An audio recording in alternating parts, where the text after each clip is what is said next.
Hello' নমস্কাৰ, মই হ'লো বকুল। আপোনালোকে চাইছে মোৰ চেনেলৰ এটা নতুন ভিডিঅ'। আমাৰ মাইহাং হুঁচৰি যোৱা আপোনাৰ আজি জমনিকা পৰিছে ৰিহাৰ্চল। তাকে আমাৰ ঢোল আৰু পেপাৰ বাঁহী বাদক মানে গোটেইকেইজন আমাৰ যুৱকক চিনাকি কৰাই দিবলৈ আহিছোঁ। আহক আমি ভিডিঅ'টো আৰম্ভ কৰোঁ। আমাৰ ৰূপণজ্যোতি ফুকনক চিনাকি কৰিছোঁ, পেপাৰ বাদক। আহক আমাৰ ৰূপণজ্যোতি ফুকন। বিহুলৈ পূৰা সাজুনে?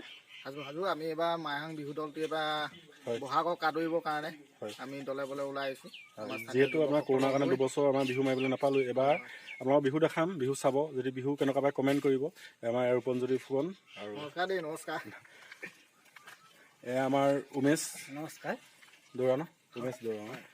কেনেকুৱা লাগিছে এবাৰ বিহু মানে ৰিহাৰ্চল কেনেকুৱা চলিছে? ঠিকে লাগিছে। আছে কৃষ্ণমণি গগৈ, নমস্কাৰ। ঢোলৰ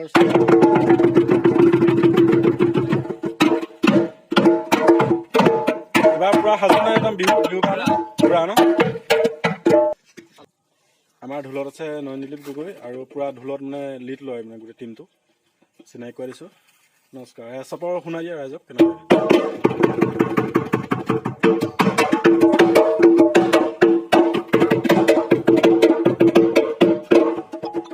লগত আছে যুৱৰাজ বৰুৱা, পেপাৰ মানে পেপাৰ বজায়, ধুনীয়া পেপাৰ বজায়। আপোনালোকে আগতে ভিডিঅ' পাইছে পেপাৰ বজোৱা। আপোনালোকক পেপাৰ কলি এটা বজাই দিব যুৱৰাজ।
যদি ভাল পালে লাইক কমেণ্ট শ্বেয়াৰ কৰিব আৰু ছাবস্ক্ৰাইব কৰি দিয়ক। আগলৈ অহা ভিডিঅ'টো অতি সোনকালে পাবলৈ। আজিলৈ বাই বাই।